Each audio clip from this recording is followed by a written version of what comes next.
Hello friends, welcome back to my channel. I am very excited. I heard lots of comments following my last video. You guys loved the idea of a sangria recipe. You wanted to see it step by step, so now there's a short for that. Thank you for asking. And you commented a lot on the tip about being active with friends and family. And you guys either loved it or hated it. The ones who loved it are probably people who are seeking a little bit more excitement in their lives, which is great. The ones who hated it, it's not because we don't need the excitement, it's because the self-consciousness gets in the way. Anybody can relate to that? So I figured what better way to help all of these beautiful people than to do an episode on self-consciousness. And to be honest, I probably need it as much as you do. So let's talk about that. Let's talk about the elephant in the room. Why are we so self-conscious? Well, first, what's the definition of self-consciousness? It is feeling undue awareness of oneself, one's appearance, or one's actions. Anybody can relate? I know that I fit the category, I fit the bill, and I'm working on it. Now, I find that my best weapon to get rid of self-consciousness is to focus on others. When we are focused on how to uplift others specifically, we are adjusting our eye to look for what's right in the world. So, uplifting others, best tip out there. Now let's take a little bit of a deeper dive and look at 3 very concrete tips. And it starts with tip number 1, stop worrying about what you look like. With the summer specifically, we're very self-aware of our own bodies being a little bit more exposed, and we worry about the jiggle under our arm or the fact that our foundation might have evaporated and people can see that we don't have perfect skin. Who cares? Case in point, I have spent about half the time I normally do on hair and makeup today. Do you care? Does it change how valid my information is today? Also, my usual tiny sexy microphone is not working today, so I'm using the big old clunky one. Are you still here? Yeah, you are. So people don't care as much as we do what we look like or how we're organized. And isn't it ironic also that sometimes our self-consciousness makes us do things that in the end make us look worse? So for example, I've noticed that some women dress for success in the sense that they like to flatter their assets. They like to show off what they have that they love about themselves. Other women have the opposite strategy. They try to hide what they don't like. And what I've noticed is that the women that focus on their strengths tend to look better, dress better, present themselves better than the women who are trying to hide the parts that they're not in love with. It's the whole positive psychology philosophy. When you focus on what works for you and build from there, you will always get better results than when you try and fix your weaknesses or hide your weaknesses. So, I'd like to invite you to stop worrying so much about what you look like and instead try to uplift others.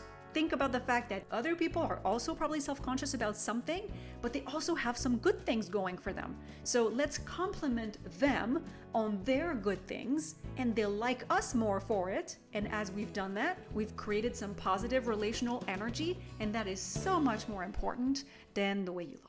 So now that we no longer worry so much about what we look like, we can spend a little bit more of our effort getting in on the fun. That's my second tip for us today. Get in on the fun. So how many times have you considered doing something fun, but then refused to because you were scared that you were just not good enough? You were a little too self-conscious that your skills weren't quite up to par. Maybe you've considered kayaking with a friend. Maybe you've considered going golfing, playing ball, maybe even something simple like putt-putt. You're like, no, I won't be seen messing up in front of all of these other people. Well, let me tell you a story. When I was a teenager, my sister nicknamed me Zedun. Why Zedun? Because it starts with the letter Z, and my sister was an A+ student without any effort, and if I didn't put in any effort, I would have been the Z student. Not the C, the Z student. So she nicknamed me Zedun because it sounds kind of quirky and clunky and funny, and it just made like an endearing character that I could embrace. It created that spirit of, it's okay if I mess up, I'm Zedun after all. But it's still lovable, it's still cute, it's still fun, and as I learned to laugh at myself, It freed me to enjoy so many things I could have felt self-conscious about otherwise. So this was a beautiful gift for me, and I'd love to gift it to you as well. Can you find that Zedun spirit in you? Can you free yourself of wondering if you're good enough, if you're fantastic, if you're just okay, and it doesn't really matter, because really it's about connecting with others. As you try that kayaking, as you try that ball game, as you try the putt-putt, what matters is the connection you will nourish with the people, not how much you'll perform. Nobody cares about that. If you feel like you're just gonna be an absolute disaster, that means that you are embracing the fixed mindset. And the fixed mindset tells you no matter how hard you try, you will never get better. That's in contrast with the growth mindset, which tells you however good you are is a reflection of the effort you've put in so far. So, if you're keeping yourself from doing something because you think that you can't get any better, you are, number one, lying at yourself. Number two, preventing yourself from getting better. Isn't that ironic? And number three, that's just besides the point. Nobody cares about your performance. Everybody just cares about having fun together. Tip number 3, be the change you wish to see. Isn't it true that sometimes we forget to text someone back, we forget to return a phone call, and then we go, oh shoot, I really wanted to get back to this person, now I haven't, I probably need to put a little bit more thought into it, let me do it tonight when I'm not so busy. And then the night comes, you forget again, you move on to the next thing, and then you're like, oh, that's even worse, now I really need to put more effort into it, I need to explain why I haven't responded faster, and it goes on and on. Now it's been a week and you feel awful about yourself and so awkward, so embarrassed, so self-conscious that you either let go of the whole thing altogether, not get back at the person, or get back with such embarrassment that you create awkwardness inside the relationship. I think we've all been there. Well, let me share some encouragement with you. When I was in elementary school, my best friend's name was MH. It was super cool. She was MH, I was MJ, loved it. Now, MH moved 2.5 hours away from me when we were about in 6th grade. When you're in 6th grade, in the 80s, before FaceTime, before Facebook, before all of these other modes of communication, no texting, and there's only one phone line for the whole household, 2.5 hours away is an eternity. So our ability to communicate with each other was very limited, and so our relationship started to dissolve a little bit. We still cared for one another, but we just couldn't catch up as often as we wanted to. Now, eventually we have left some years go by, but here's the good news. 25 years later or so, MH found me on Facebook, and she said, hey MJ, I just thought we'd reconnect. And I said, wonderful!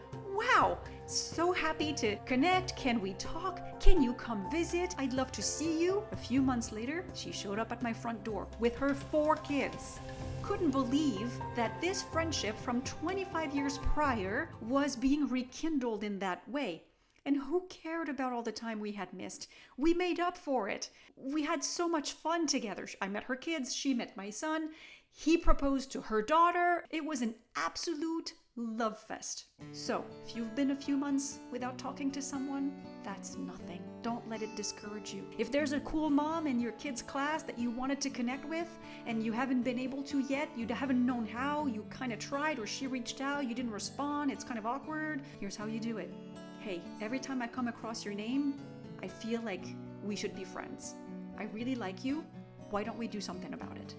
I've tried it just about a week ago and the person said, of course, yes, let's do something. So, don't let the embarrassment paralyze you. Don't be so self-conscious that you don't take that extra step. Go make it happen. It is worth it.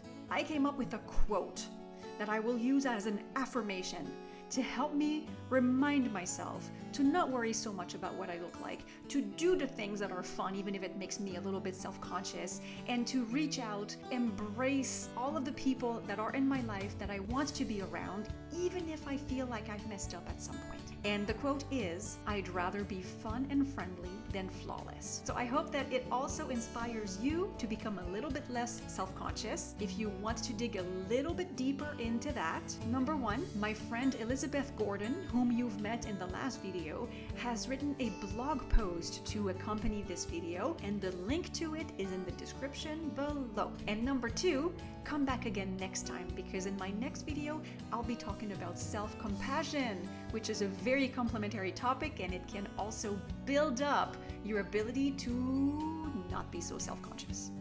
All right, now if you want to reconnect to your best self, that's another great way to beat self-consciousness. I'd like to invite you to revisit this prior video because you got all the tips about that in. Thank you so much for being here. I hope that you'll give this video a like and that you'll subscribe to the channel so you don't miss out on any of the positive.